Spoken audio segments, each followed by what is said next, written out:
Hi, everybody.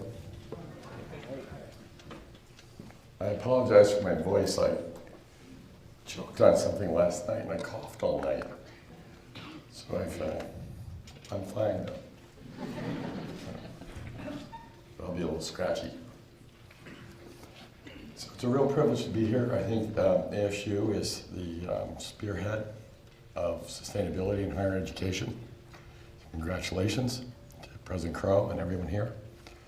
And I want to talk a little bit about education, but I want to talk about what we educate about.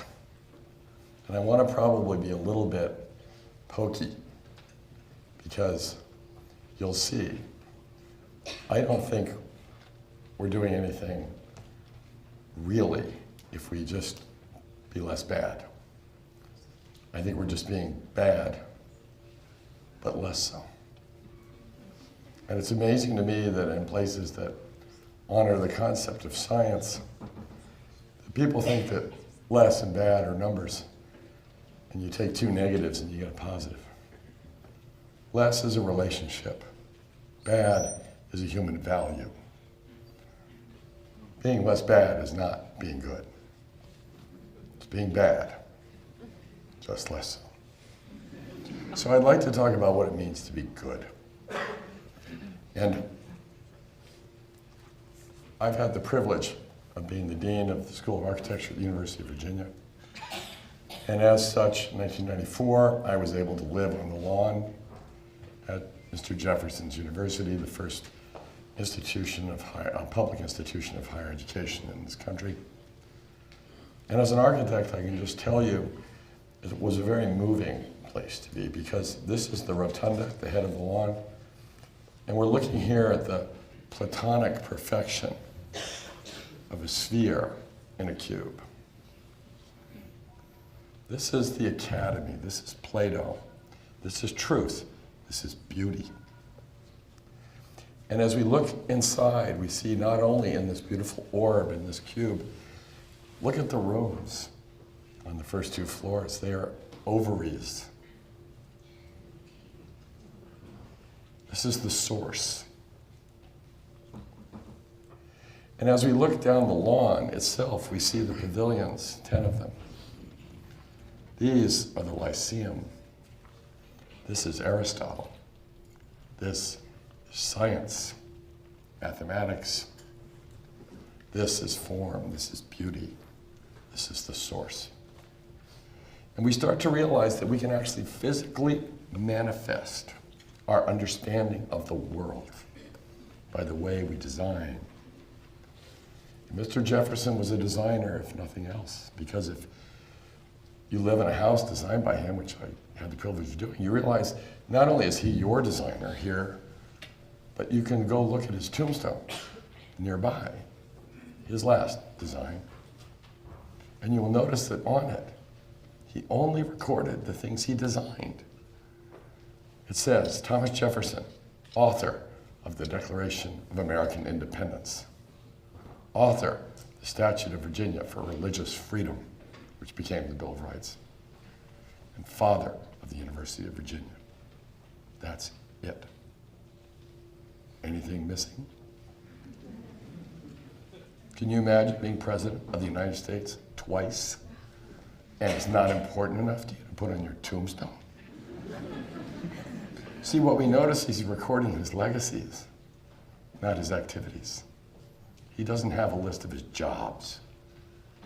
He just shows us his designs, the things that he left behind for us to enjoy. And remember this, we, the people in this room, are Thomas Jefferson's 7th generation. So what does it mean to design that way? When I moved to the UVA, I lived on this Aristotelian colonnade, and I built bookcases to match Mr. Jefferson's from Monticello, and I filled them with Mr. Jefferson's writings. And I said, well, I'm the dean here for 5 years. I will read all of this. He left behind almost 30,000 letters. Imagine. So I asked the Thomas Jefferson Memorial Foundation if they could let me know when Mr. Jefferson wrote the Declaration of Independence. And I wanted to read everything else he did at the same time. What else was he doing? Guess what? 33 years old, he wrote it in 16 days. Can you imagine?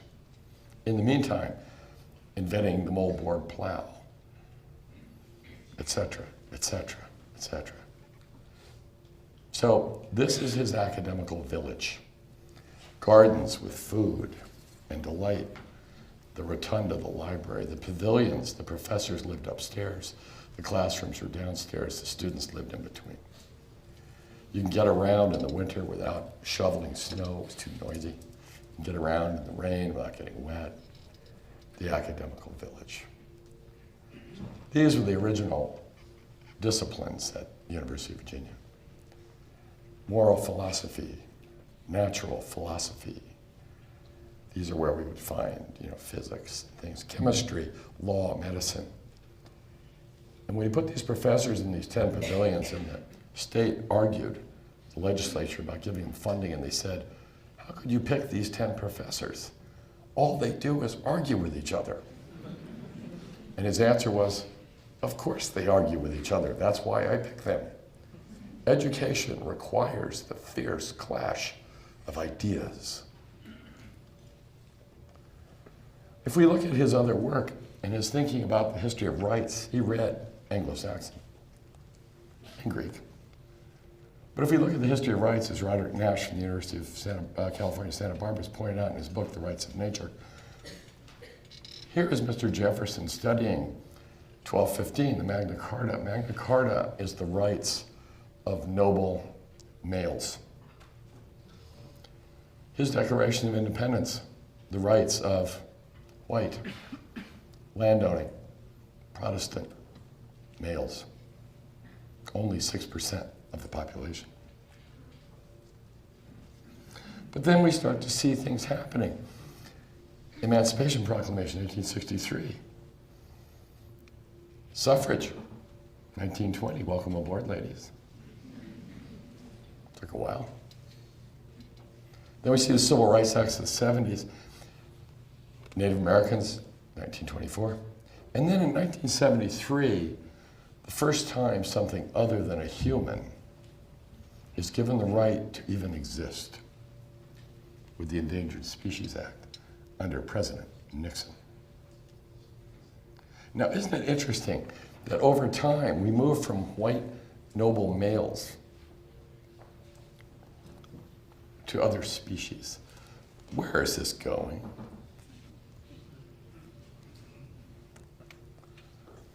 During the Earth Summit, I had the privilege of representing the architecture community, both the AIA and the International Union of Architects at the Earth Summit. 1992, I delivered the Hanover Principles that I had written as a gift from the German government to the Earth Summit. During all this, I heard an amazing story from my friend Tom Lovejoy, who was advising George Bush I. And he was trying to get them to understand why it would be good to sign the Biodiversity Convention, which was a real issue. So President Bush asked Dr. Lovejoy to explain it to John Sununu, an engineer from New Hampshire, famously conservative gentleman, who was his chief of staff. And so Dr. Lovejoy brought in our preeminent biodiversity wizard, E.O. Wilson from Harvard. And Professor Wilson tried to explain to President Bush's chief of staff why the Biodiversity Convention was so important. Near the end, John Sununu said to E.O. Wilson, I see. You're calling for an Endangered Species Act for the entire planet. And the devil's in the details.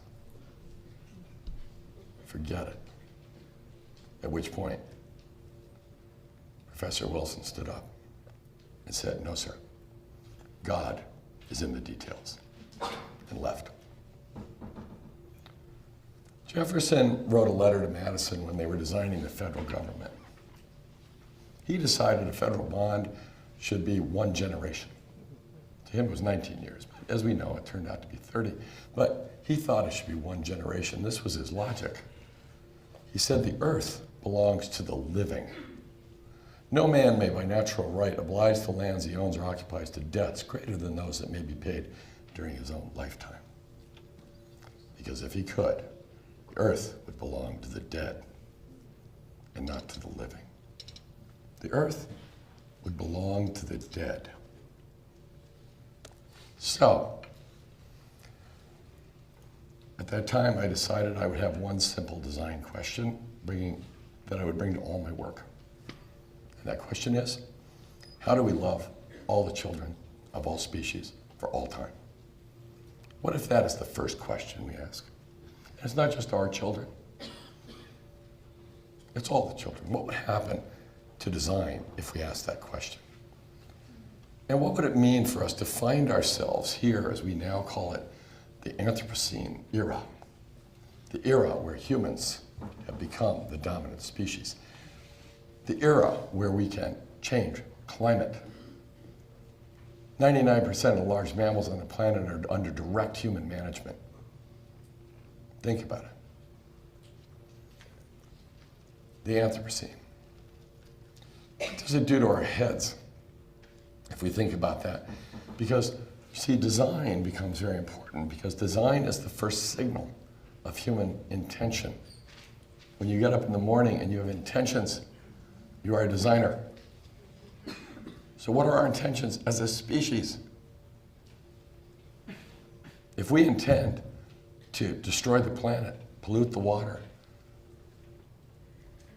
we're doing great, if that's the plan. And if you say, well, I didn't really want to cause global warming on the way over here, okay, but that's what's happening. So it's become our de facto plan.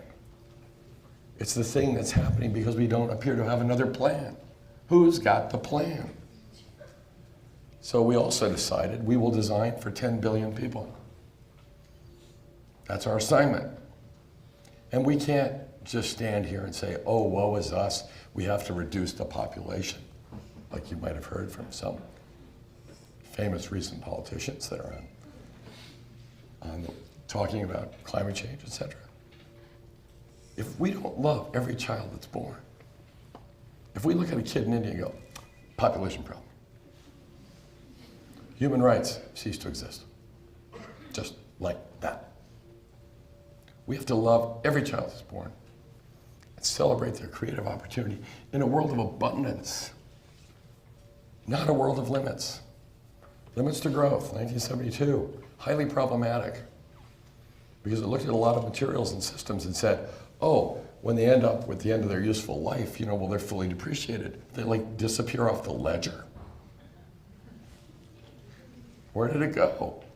Oh, it went away. Where is away? Once we saw the planet from outer space, 1968, away, went away. Where's away? So let's honor every one of these children and celebrate abundance for them. We have an abundance of renewable energy. We can become, once again, native to place. These are our stories. Gregory Bateson wrote a book called Mind and Nature in the early 70s. Anthropologist, husband of Margaret Mead. And in it, he coins the term cybernetics. And and this is when they were punching cards and we still have basic, computer language, right? And in the book, he's telling his daughter a story about the future, and he's talking to a computer in the future, and he says, tell me, computer, when do you think computers will begin to think like humans? And there's a long pause, and the computer says, that reminds me of a story. What are our stories? What does it mean to be native to place? I think all sustainability is local. I think our planet is our local place, as well as the smaller fractals that we inhabit. But let's remember our planet is our home, and we're not leaving. We're not going away. What would that mean? Well, that means it's time to be more good, not just less bad. It's different. We don't walk through the forest going, oh, overpopulation of trees. It appears that ants have about 4 times the body mass of humans, but we don't have an overpopulation of ants. They all inhabit various sectors of their ecosystems and do their work. We don't have any ants that don't have jobs. And what are they doing? They're constantly cycling everything. Okay? So, it's time for us to rethink. And it's not just reduce, reuse, recycle. That's not enough. We have to recognize that we have become, as a species, strategically tragic. Now, how many people you know who are in business, if somebody said you're strategically tragic, I think it's time for a strategy of change, don't you? Well, what is the change? What are the game rules of this? Is it, oh, we'll just be less bad? And our goal is 0? Are you kidding? You have that posted all over this campus. I'm sorry. Your goal is 0. What are you trying to tell the children? It would be better if you weren't here? Is that what you're saying? We're out for 0. What is that? 0 carbon? Wait a minute, you are carbon. You want to be 0 carbon? You better shoot yourself, drive and blow away because you're carbon. We don't have an energy problem. We have a material problem. We have carbon, a material, in the wrong place, the atmosphere. That's the problem. See, we have plenty of energy. It's also part of the problem. See? We have a material displaced. So if all we're going to say is, you know, we want to be less bad, I don't think the kids are going to get up and go, hoorah. You're going to say it'd be better if you weren't here. What kind of message is that? So, if commerce is the engine of change, that's why I work in commerce so much, well then what would the design, intention, and legacy of modern commerce be? Imagine you were intentionally perpetuating a system of commerce which puts billions of pounds of hazardous material in the soil, air, and water every year. Or maybe you'd feel better if it was hundreds of millions. Huh. Have we received any information about this? Any signals that these things are problematic? How about Love Canal? How about Bhopal? How about Basel and the pollution of the Rhine? How about the earthquake in Turkey? How about Fukushima? These are signals of design failure of tremendous proportion. And what are we doing? Ignoring billions of clean kilowatt hours and BTUs that come from the sky every day for free? Remember, we have a thermonuclear reactor at a very safe distance, 93 million miles. It's 8 minutes, and it's wireless. I love nuclear power. I think we should spend trillions of dollars capturing nuclear power immediately. And I'm so glad we got our reactor already. Isn't it great? Let's go get it. This is one of our houses in Make It Right. We couldn't get contractors that would affordably give us solar collectors for our affordable housing. So we started a solar company called Make It Right Solar. Hired the local people, said, here's a screwdriver. This is not rocket science, you know. Here's an electrical connector. And people are now have $25 electric bills instead of $250, and we're the largest solar installer in New Orleans. What if we see human population as a problem rather than an opportunity to serve? Why is the world so negative? These children are not a problem. They're reaching out for love. Let's love them. I now design, half of my design time, I get to design for the wealthiest people in the world. Imagine. I have clients like Google, and you know, I get to do all kinds of fun stuff. But I spend half my time designing for people who have nothing. Otherwise, I wouldn't be at balance. And you wouldn't believe what we come up with. It's fantastic. But what if we ignored our material prosperity by cradle to grave? And what is this whole life cycle thing anyway? This is not alive. That's a projection of Northern Europeans. As you peel a banana in Sweden, That peel will be there for years. Fair enough. So you got to bury it. Okay.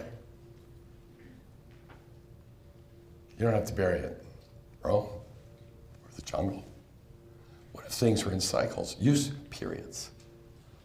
What would it mean? And what if we could measure our progress not just by how less bad we can be with undefined goals of 0? See, you're not telling us what you are. You're telling us what you're not, because you've got to reduce. We believe in reusing and recycling, but most things today are not recycled.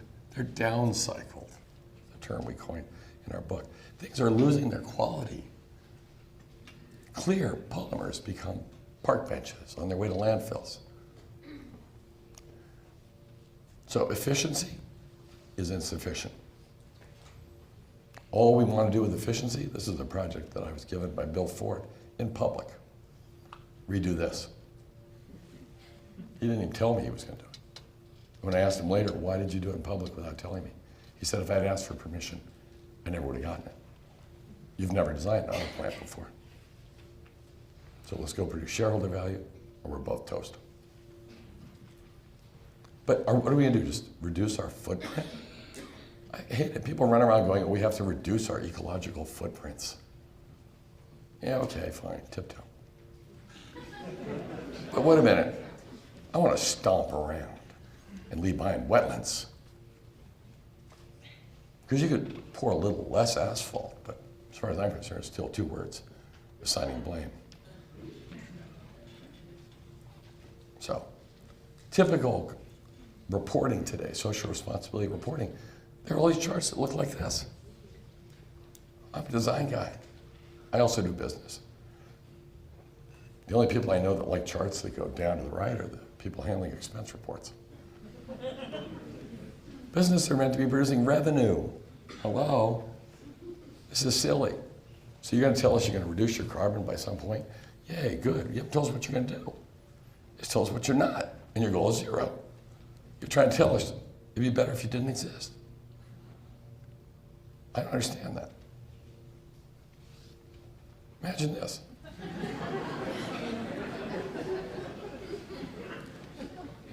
What kind of a communication is this?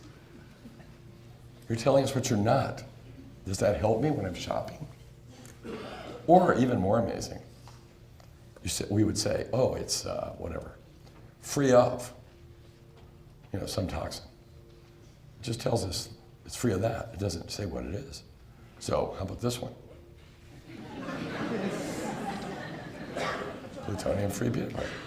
Doesn't cost you anything. But nobody said, well, wait a minute, this is chromium-based ink or chlorine-based color or, it's totally undefined. We're just telling people what we're not. Well, what are we? Peter Drucker, the management consultant wizard, said, efficiency is a job for managers. It's doing something the right way. But efficiency, you see, doesn't have a value. It's a tool.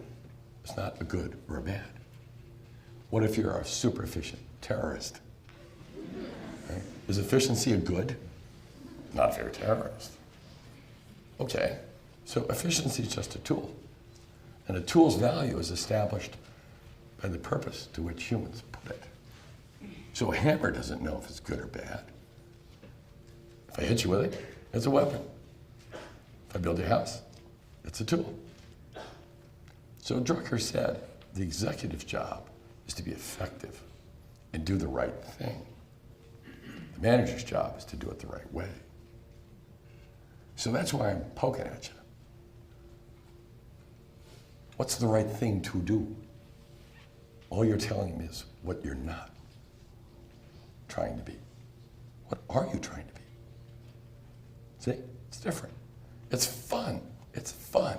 And it gives the kids hope that the adults, don't need more supervision, right? So what is your goal? To reduce, avoid, guilt management? No. Here's our goal. A delightfully diverse, safe, healthy, and just world with clean air, soil, water, and power, economically, equitably, ecologically, and elegantly enjoyed.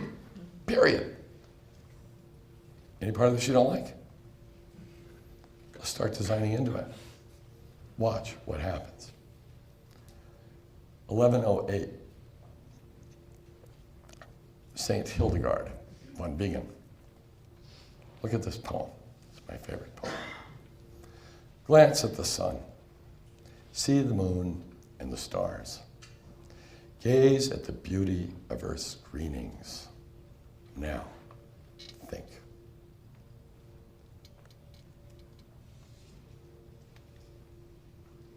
I'm not a scientist. I work with a lot of scientists. I was born in Tokyo, Japan. When I was 5 years old, my parents took me to see Hiroshima. I had a lot of curiosity about that. I was pretty scared about it. And I always wanted to know, gee, Einstein's the smartest guy in the world. And couldn't even remember his own phone number. What was that? Remember what he said? He said, why should I remember something I could look up? I never understood that until now. But why was he afraid?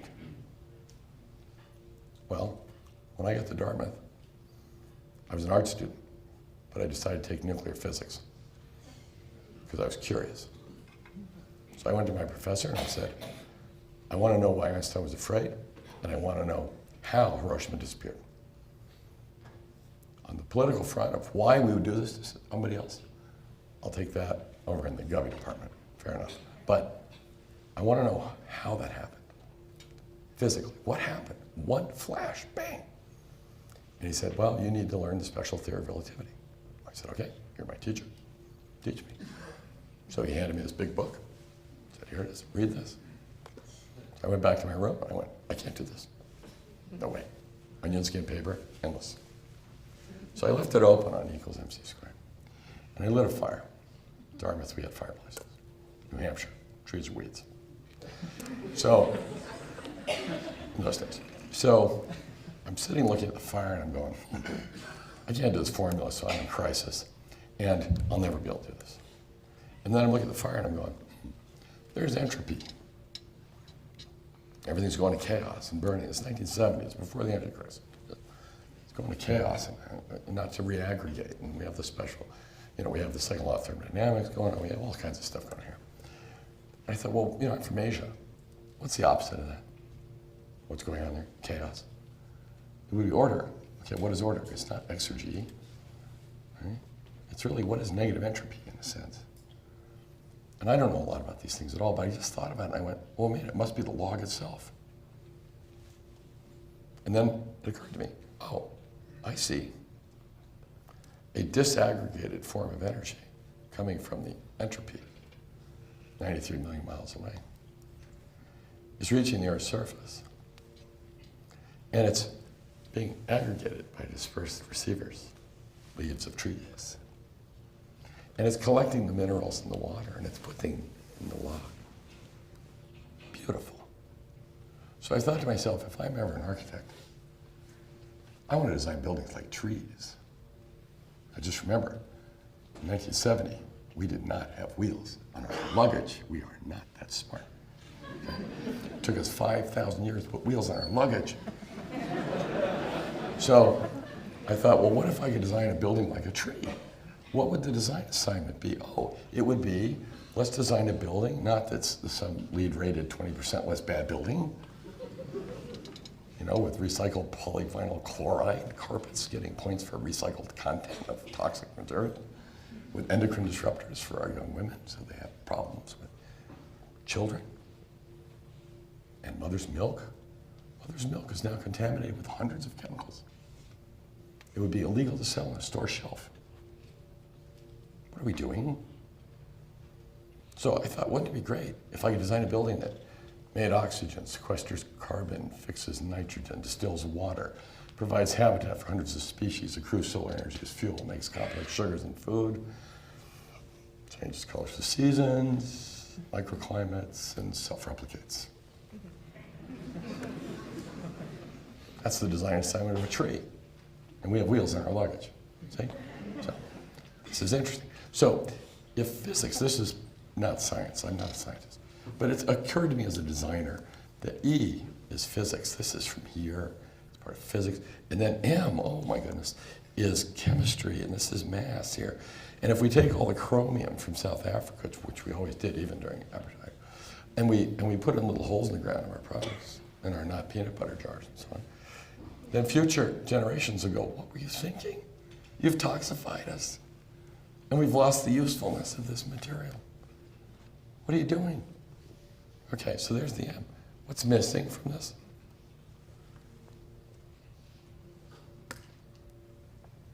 It's biology. Life itself. The earth belongs to the living. See, Einstein didn't deal with biology. And then you look at the formula. How many of you have done the formula? Anybody? Oh, my goodness. We're in college. You want to see what happens when a designer takes this out? It's real simple. Dumb as dirt to me. I could be completely wrong. I don't know, but it looks like math. It's got an equation. So how do you do an equation? Well, look for the number. There's the number. Now, for my little brain, 186,000 miles per second, that is a really big number, right? So let's just call it approaching infinity. My argument, right? Now let's go ahead and square it. Oh, my goodness. Even bigger, more than I can imagine.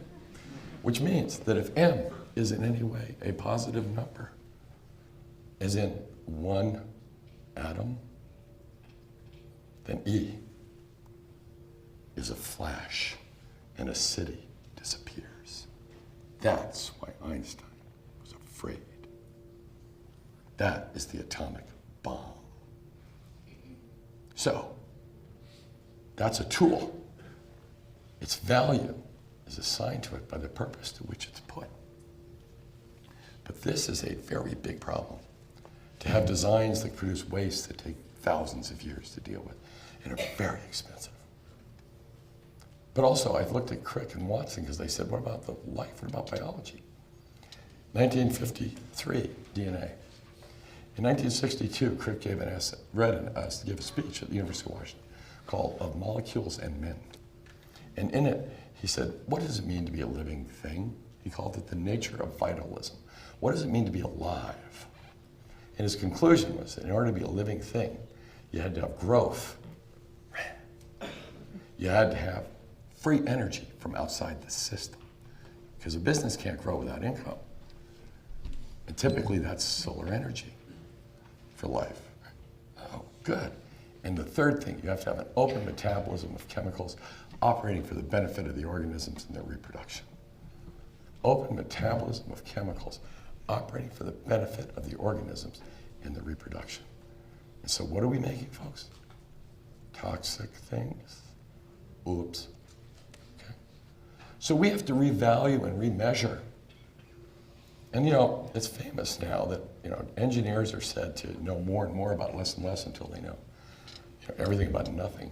And architects know less and less about more and more until we know nothing about everything. And society and contractors especially know nothing about anything thanks to their contact with architects and engineers. But what we really need to realize is that when we start designing, see, we don't start with numbers. You can't innovate with benchmarking. I work with Google. They didn't benchmark the Encyclopedia Britannica. See, if you start with metrics, like reduce numbers, you can get tactics like change your light bulb. You can get strategies like change all your light bulbs. And you can get to goals, 20% reduction by 2020. But you don't get to values from there. You're still in measurements. So what we do is we start with values. How do I love all the children of all species for all time? What are my principles, the Hanover principles? Then we set our goals. Then we develop our strategies, our tactics. What do we do right now? And then we measure and watch what happens. Instead of just saying, I'll be efficient, we start by signaling our intention for what it would mean for us to be 100% good. Then, of course, we do efficiency because it'll help reduce the demand side. But it's insufficient, see? If you say I'm going to reduce my coal and nuclear to the minimum, You're still coal and nuclear. So if that's your intention, you're still there. But if you have another intention, right? What is it? And then we do effectiveness. And this is where the creative work happens. See? We start to think otherwise, and we start to move it out. So the efficiency helps us a great deal, reduce our demand. But without innovation and principled work, we don't have leadership. We just have people following. So what we do is we created this chart that we use with our clients. And we just simply did the obvious thing to us, is we put the things we don't want underneath. 0. So we say, fine, we don't want toxic materials. Again, got it. We don't want toxins. We do want healthy, safe materials in metabolisms. Oh, got it. So let's go from here to here. There. And how do we do it? Oh, we reduce our badness. See? But now it's a trajectory. It's a good trajectory. It's a good thing to do. It's not sufficient. Still in the red zone. So what does this look like? See, now we're onto something. So we can tell the kids, that's where we're going, up there, not 0. This stuff, we want it to go to 0, sure. But we got to tell you what that is. Otherwise, you're left guessing. And this is design. It's your intentionality rendered visible. So that's what Cradle-to-Cradle is. It's a positive strategy. It has 5 major dimensions. Materials are in biological or technical metabolisms. This is the main gift, I think, is that what Crick and Watson were describing, and later Crick with his nature of vitalism, is this metabolism. That's the thing to which he's referring. And what Michael Braungart and I have pointed out is that there's another one that's 5,000 years old when we started banging metal. And it's this stuff. And we should see all that as services. The TVs are services. The carpet's a service. You want acoustics. You want appearance. You want cleanability. Well, maybe not in this case. You want cleanability. You want whatever. And what we don't want is hazardous toxic material. PVC with off-gassing, phthalates and plasticizers with 16 known carcinogens in the face fiber, called an eco-carpet, please. You know? But these are materials that can be continuously reused by humans. Lead is, poor little lead. How many of you think lead is a bad thing? Right? Is lead bad? Well, the Europeans think so, because they banned lead in computers and solder. But they didn't say what to use. They just said no lead. Well, poor little lead. So they ended up using bismuth and tin and copper, amalgam. This stuff gets brittle, starts fires. The airline industry said, no way, you know. Brittle stuff starts fires. We're not going up there with that. So they got exempted. And then what it turned out, bismuth is mined with lead, 10 to 1. So now in order to get the bismuth, there's 10 times the lead mining. And now lead is so cheap. The oil companies in their infant wisdom have decided to re-lead the gasoline in Africa. So now the kids in Europe wouldn't be exposed to lead in the computers. They were never exposed to anyway. But now the kids in China and Africa get brain death. Unintended consequence. Because nobody said, let's be positively defined. And the thing is, see, if lead is in a technical nutrient cycle and stays within the computers, you see, with your take-back programs and so on, lead is not a toxin. It's a technical nutrient. It's fantastic solder. If you release it to the biosphere, brain death for your children. Not a good idea. See? So we need to have defined systems.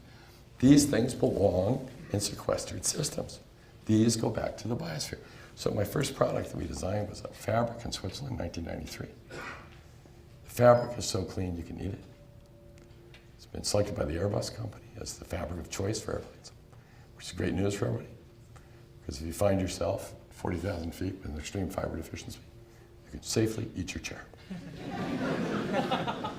But the important thing is we went and looked at the chemicals. There were 3,000 chemicals being used in textiles.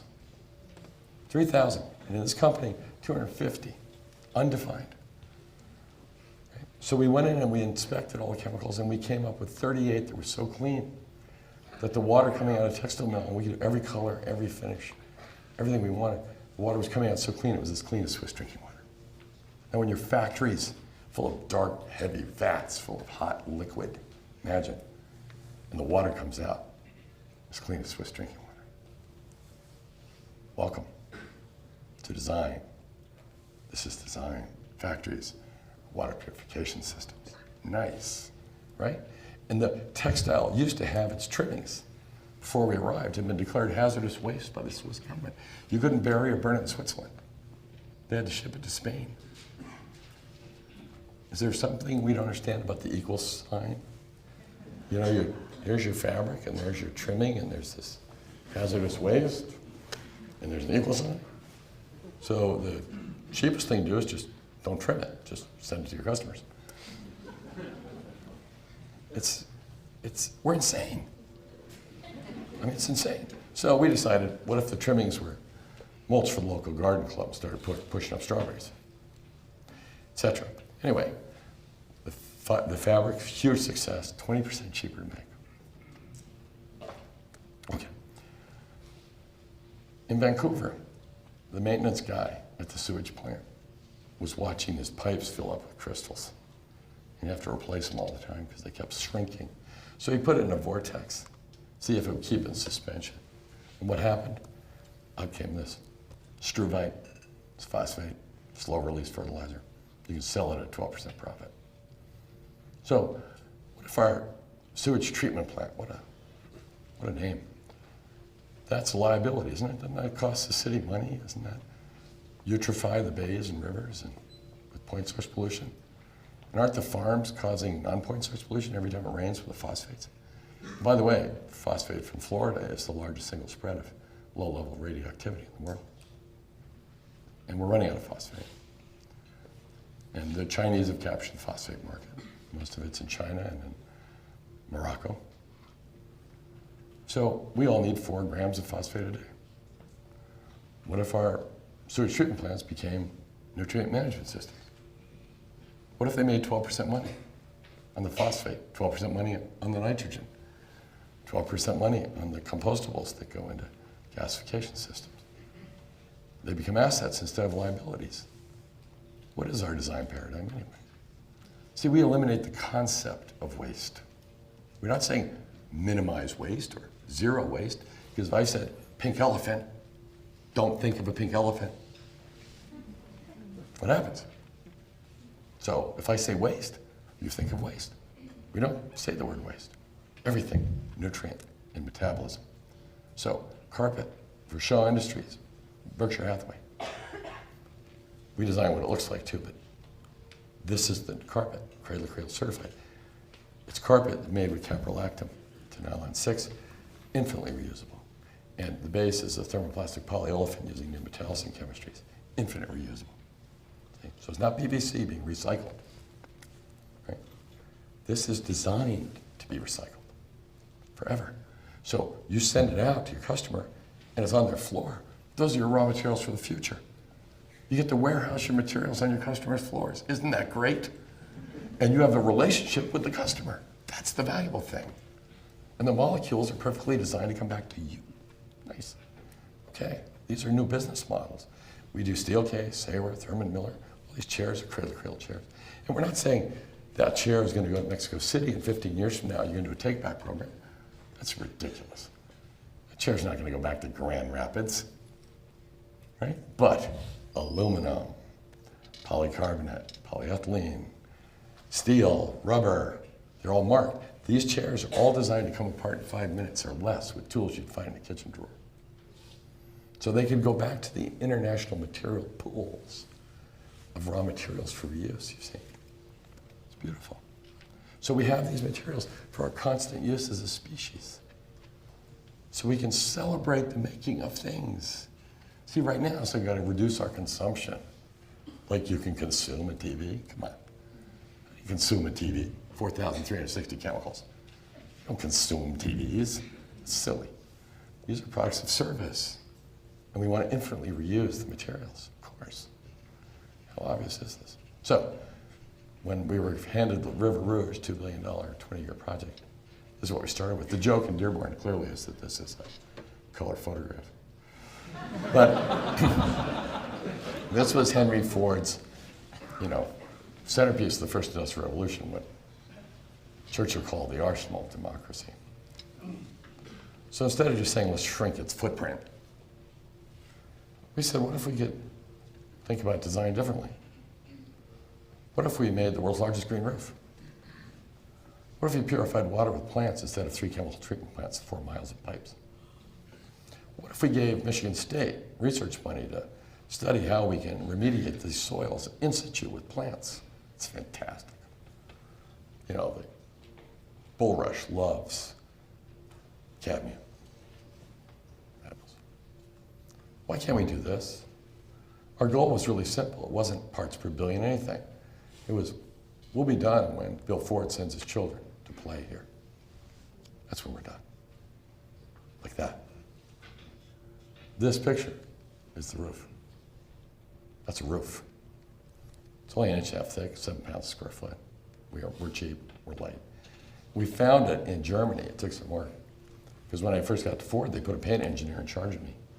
And he came to the meeting late, you know, it's the Alpha Dog stuff. And he goes, I'm not here to talk to no eco-architect or ego-architect about no eco-architecture. And here at Ford, we tar over skylights. Now, what's this about a green roof? And for us, it was like, yes.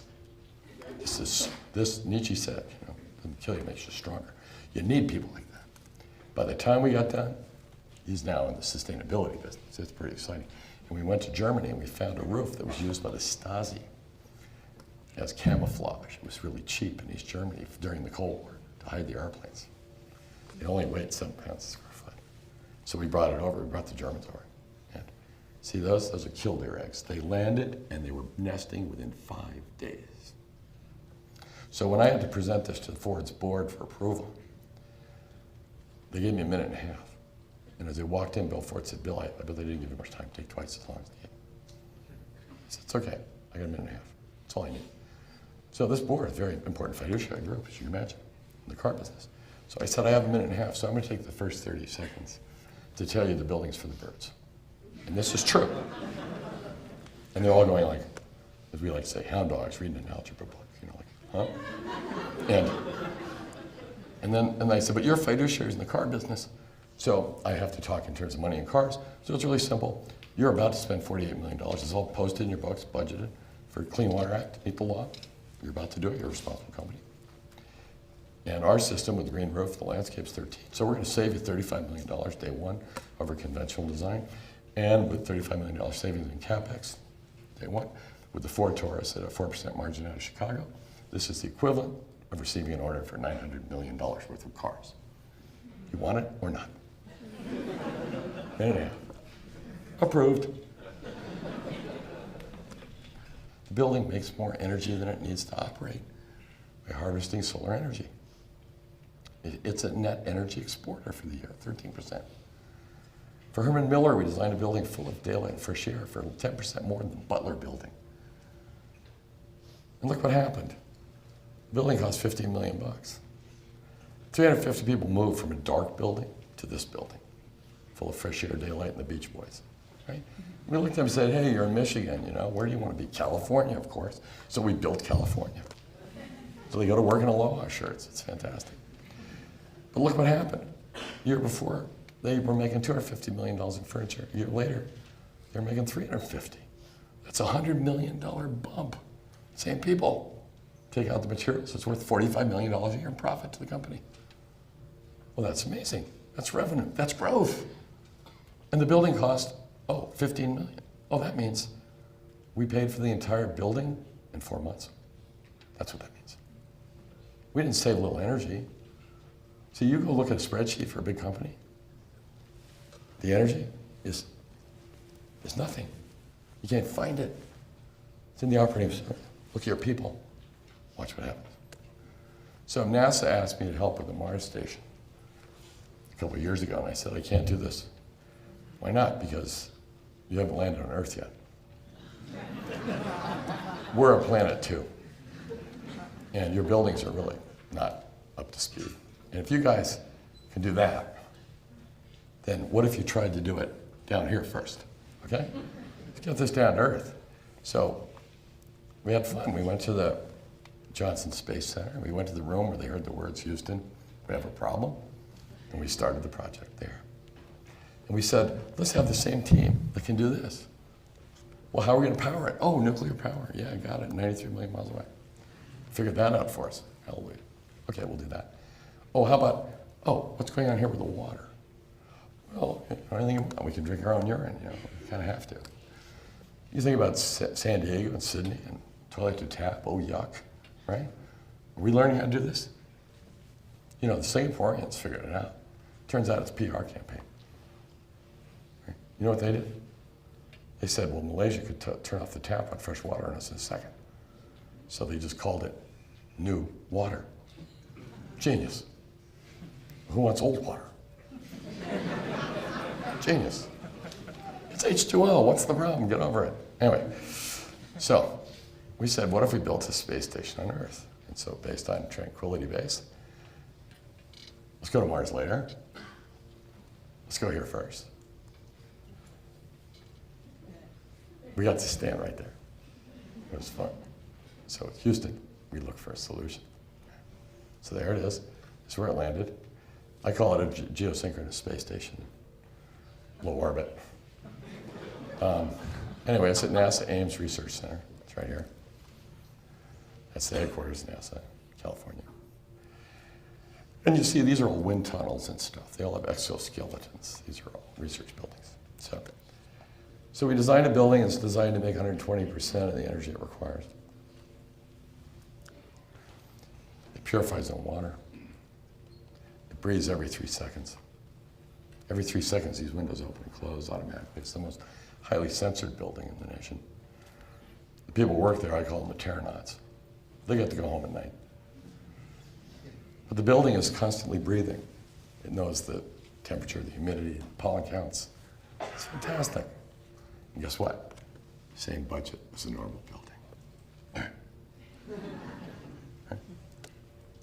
So what we did is not just say, let's go for LEED Platinum and be less bad in energy use, which is fine. It's a great thing. I mean, LEED's very important. It gets people, a key to our shibboleth into the Temple of Hope. But here's how much energy we needed. Here's what we need after we put on the PVs. Here's what we get when we put on the parking lot, right? So the building is like a tree. So the idea is, what don't we want? What do we want? Let's be explicit. Okay, so that's what we did. So then we start to think, well, this is about vitalism. It's about living things. Let's revitalize places. So Brad Pitt and I were looking at the Lower Ninth Ward. We said, let's just help these people. So the first thing we did was put Cradle-to-Cradle fabric on scaffolding, lit it up with solar energy. People could donate over the internet. $6 million came in to help. And then we hired 28 different architects. And everybody could get a different architect if they wanted. It was so much fun. And here's for China. Here's a design for concept for a new city on the rail from Beijing Airport, where the buildings are all covered with greenhouses, and this is a city that grows its own food. This is an office building that grows all the food for the people who work there. I did this for the White House, for the fun of it.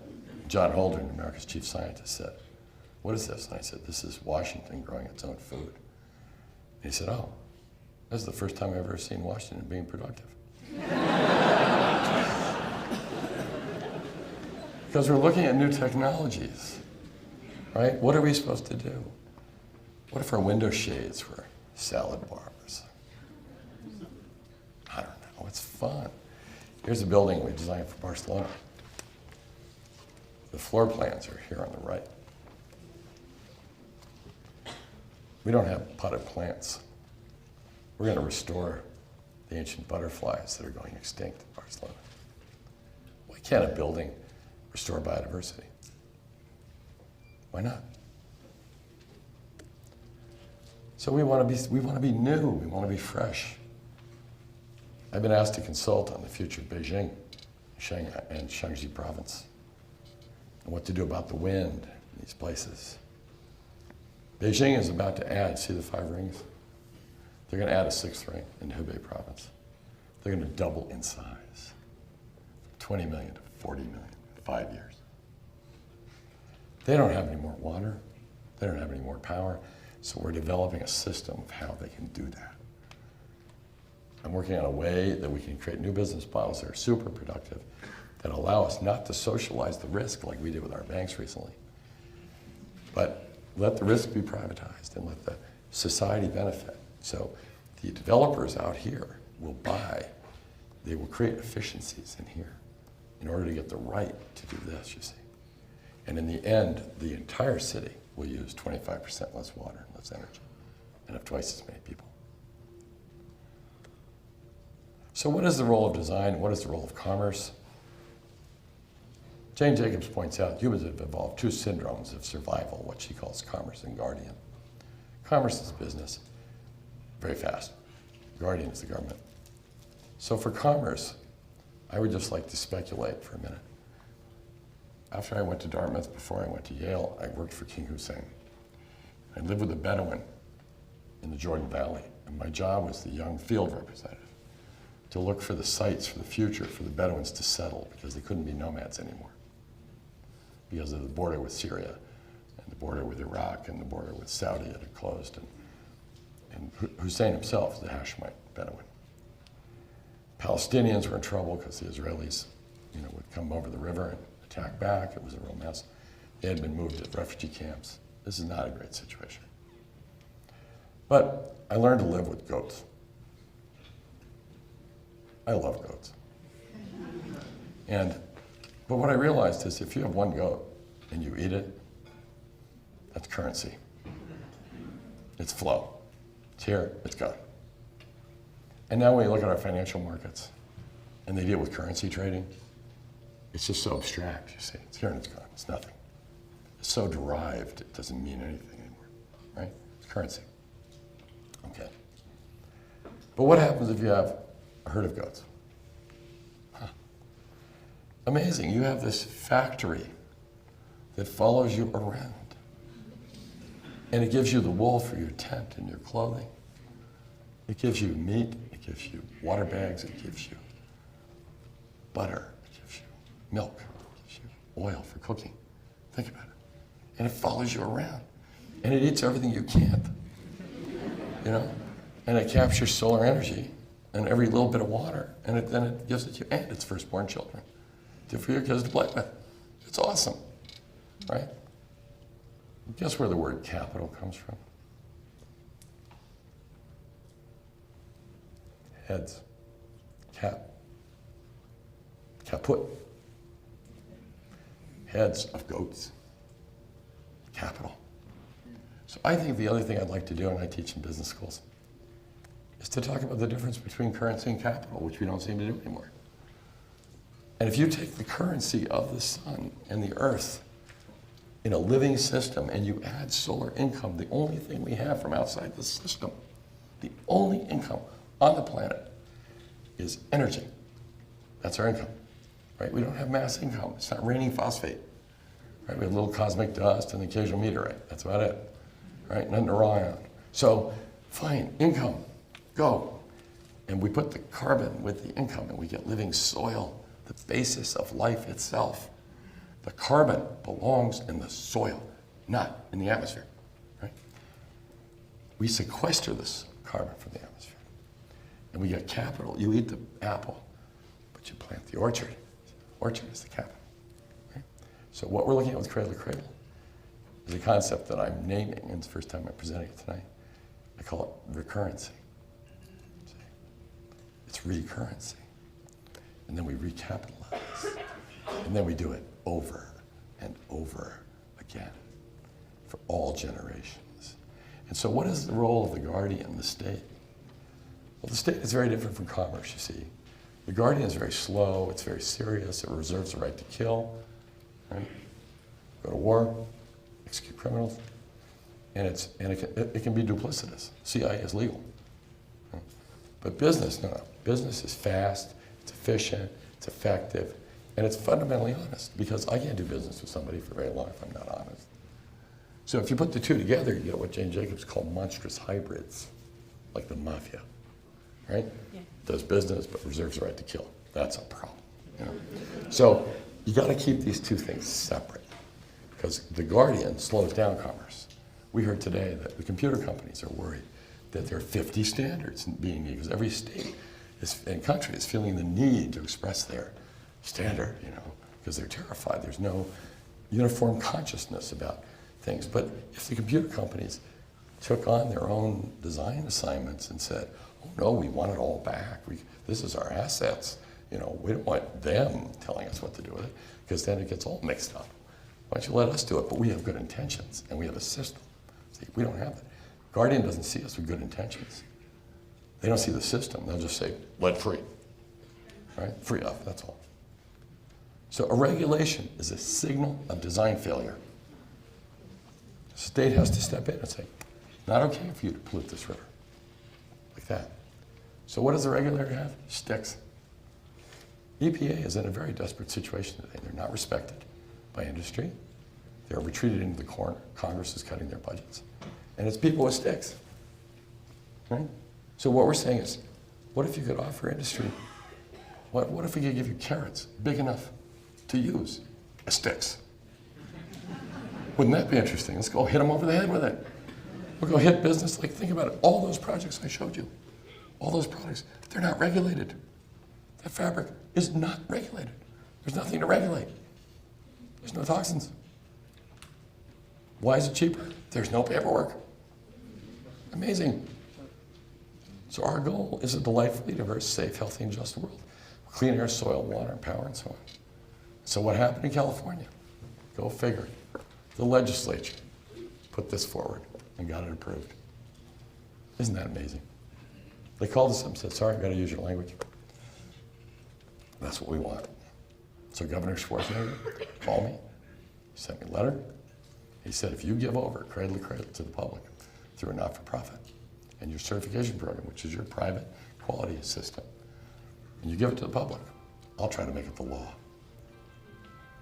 So May 10th, a year and a half ago, at Google, this Chad Hurley, founder of YouTube, one of our founders is Wendy Schmidt. She's our chair.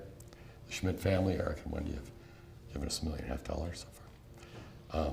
This is Martin Fisher, Stanford University, engineering. This is a representative from Berkshire Hathaway, Warren Buffett, these people. Shaw Industries, Carpet, Herman Miller's chairman, and so on.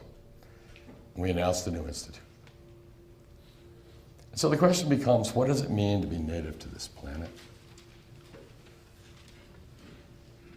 EPA had a meeting in the Hanford nuclear plant, Pacific National Laboratory, where they brought together scientists and semiologists to find a way to mark the ground with a sign that would explain to even an extraterrestrial 5,000 years from now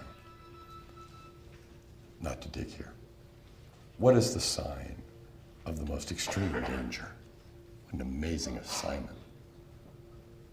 And when the Indians who were there, the Yakima, heard this, they started laughing.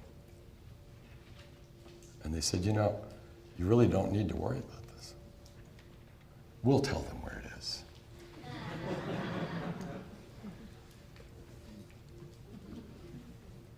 Tell me, computers, when do you think computers will begin to think like humans? That reminds me of a story. How about your mind is that you could have a 5,000-year-old memory? Isn't that something? So the question is, how do we love all the children of all species for all time? How do we glance at the sun and see the moon and the stars, gaze at the beauty of Earth's greenings, and think, not about how to be nothing, how to be something? Think, rethink, imagine, reimagine, learn, relearn. Thank you.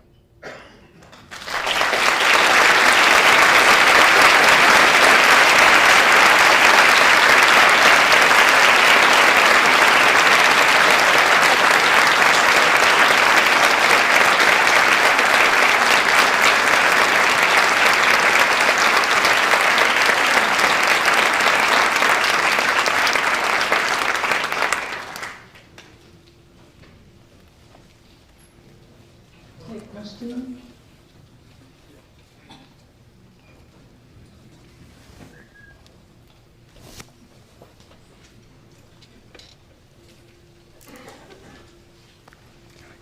The only thing that I pretty much, that leaves my home anymore is packaging. Packaging that isn't designed to be reused. Without incorporating government to direct what packaging is going to be made of and how it's going to be collected and all the other things that they've tried to do, what solution do we have to minimize what is otherwise designed to be an external waste? First of all, I would, the language, I would shift your language if you don't mind. You used the word minimize. You said, what can we do to minimize? I don't use that. I would say, what can we do to optimize? Okay? So if you start with minimize, then you're staying here and you're like that. What is it if we, right? So I am working on that right now. I'm designing a new kinds of packaging as we speak, and all based on Cradle-to-Cradle. I'm very excited about it. So some of the biggest companies in the world are moving into this, and not because they're regulated. See, that's the part that's exciting. You gotta understand, all those companies I showed you are in business. They didn't come to us because somebody said, you have to do it or you'll get punished. They came because it's a business opportunity to do the right thing, and they're people too. So on the polymers, I'll give you examples. I am really concerned about polyester terephthalate, as maybe you are too, PET. Because PET contains a residue of a catalytic reaction known as antimony. Antimony is a carcinogenic heavy metal. Now, don't get scared. In a water bottle, it's, it's thresholding, legally, etc. Don't get scared. The thing is, it's just suboptimal from my perspective because there's no reason for it to be there. We can use titanium, positively defined catalyst. And the other thing is that with these materials, they're tested against the use for which they've been put. See? But what about unintended consequences? What happens if a woman in India burns a polyester bottle to make tea? Well, then we have antimony trioxide in the air. See? So, but if you design for the whole system, and we say, polyester, wow, are we smart or what? Transparent material that's infinitely reusable for all intents and purposes. We can even repair the polymer chains now, right? So what if we design that for constant human reuse? See, that's a use for oil, for example.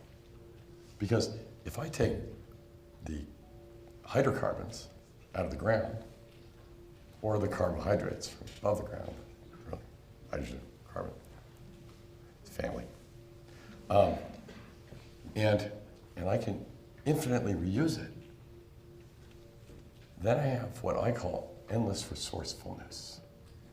And endless resourcefulness is not just the materials themselves, because we're designing a whole system for that, which is how to celebrate the reuse of these materials and get them back efficiently and effectively. But we also have the endless resourcefulness of human creativity, doing principled action in the world of practical affairs. So absolutely, packaging is ridiculous today. I mean, really, really terrifyingly stupid. And it's ready for complete optimization. So we're finding we can do it much faster if we don't make it a regulatory argument. We make it a design assignment that is urgent and that it's cost effectively deployed like that. But certain things we have to talk about in society. For example, waste management is going to China and telling them they should do incineration. See, that worries me because if you look at the history of incineration and energy, waste energy, right? And you get to a place like Germany where the codes are very strict for human health. A lot of the waste energy plants actually take more energy than they make because they have to run all the precipitating filters to protect the air. And they've locked everybody into needing all the plastics to get the calories to burn all the wet garbage. So now the whole system is completely sub-optimized and we're stuck. Terrible, terrible, right? So we give them 10 years. But we've got to make decisions now that are principled. And so the packaging can be optimized relative to new systems of deployment. And in this country with polyesters, for example, we're recycling in the 20-something% range. And if we look at a place like Curitiba, Brazil, they're up in the mid-70s, right? Who gets to learn from whom? So it's a very exciting time. And the last thing we should do with hydrocarbons is burn them. See, then the carbon is in the wrong place. But if we make solid objects, infinite resourcefulness, recapitalize.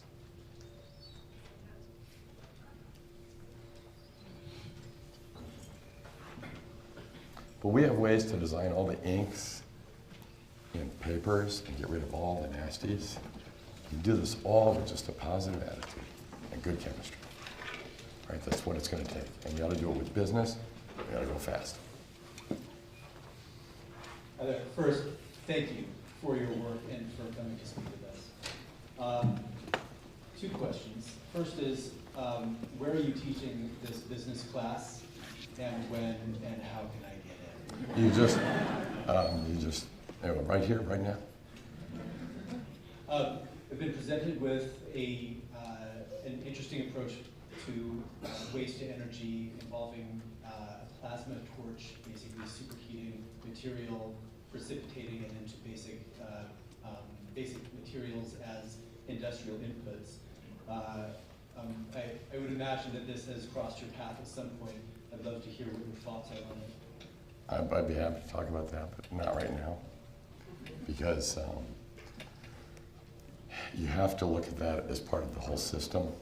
And the question is, what energy where, if it's being used as a way of not having a reuse system, then it could be problematic. It has to be seen in its context. All these things need to be seen in context. It's like, is plasma good or bad? It depends. Is lead good or bad? It depends. It's context. If you're taking nutrients and doing that, they might be better deployed in the soil. You have to look at it.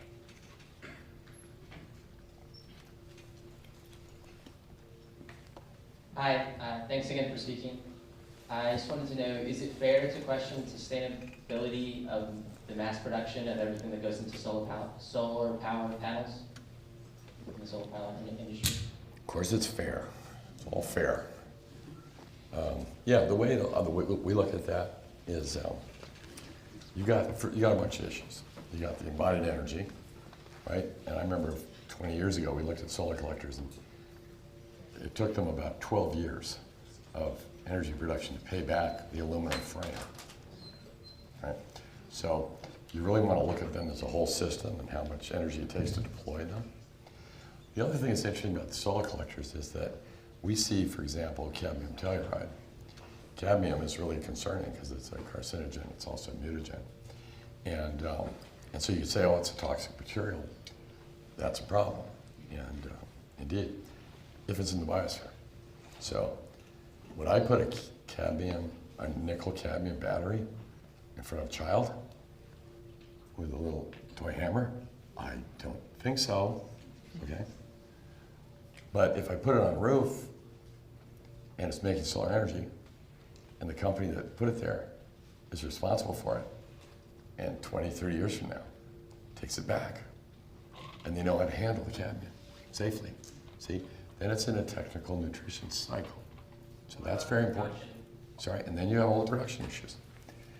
The thing is that if you look at it as a net energy balance and as safe materials management, we will be delightfully using solar collectors, okay, in a productive way. And they will bring back our jobs to cities. I'm involved in a very big project now where I'm part of 2 of the biggest corporations in the world who want to be 100% renewably powered and declared publicly, Walmart and Procter & Gamble. And you should see what happens when you say, let's try it. All the engineers go berserk. It's fabulous.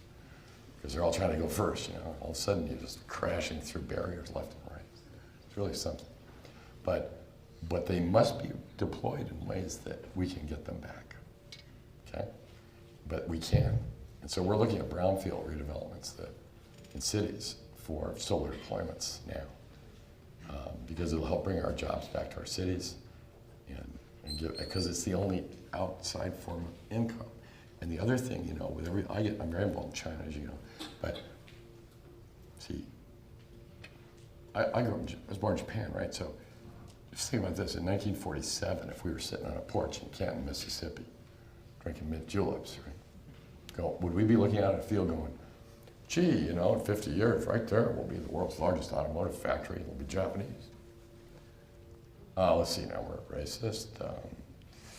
We just beat them in a war. They can't make cars. We did that in Detroit. I mean, they tell you we're crazy. And now we give them tax breaks. Of course, it's the jobs. So the thing to remember about those solar collectors, okay? The Chinese will never capture an American photon, right? It's inherently local. So get on with it. Sorry. Okay, I want to invite you once again to remind you that right across the way here, Bill will be signing his book, Cradle-to-Cradle. And please join me again in thanking Bill McDonough.